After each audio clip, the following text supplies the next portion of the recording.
This is quite an interesting small campaign chest, or perhaps a better description for it is a cabin table, and I'll show you in a minute why. So you've got 3 small drawers, you've got turned feet which unscrew, they're removable so you can lower the height as well if you want, but it just makes it that little bit tidier for travel, reduces the size slightly. So why do we call it a cabin table? Well, you can actually double the length of the top. We pull out this loper like this, flip the top over, and then you've got much more space to put your drinks or whatever you need to use it for. So quite an interesting and unusual design, and probably very practical for modern day living.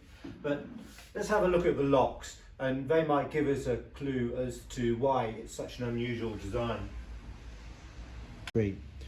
So you can see here that the lock was made by Harley & Co of Wolverhampton, and all of the locks are stamped the same.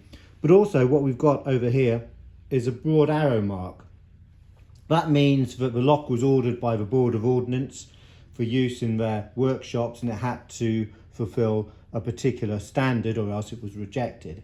Now the fact that it was ordered by the Board of Ordnance suggests that this piece of furniture was probably made in a military workshop, perhaps a naval workshop, which will tie in with its use on board ship.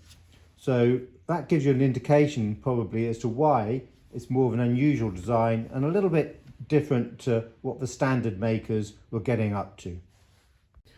So it's made of mahogany.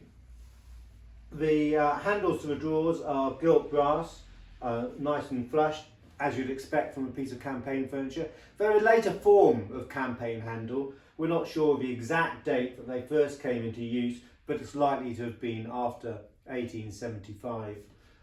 Very practical for modern use in that you can double the width of the top, give you lots of extra space to do whatever you want. And it dates to around about the early 20th century.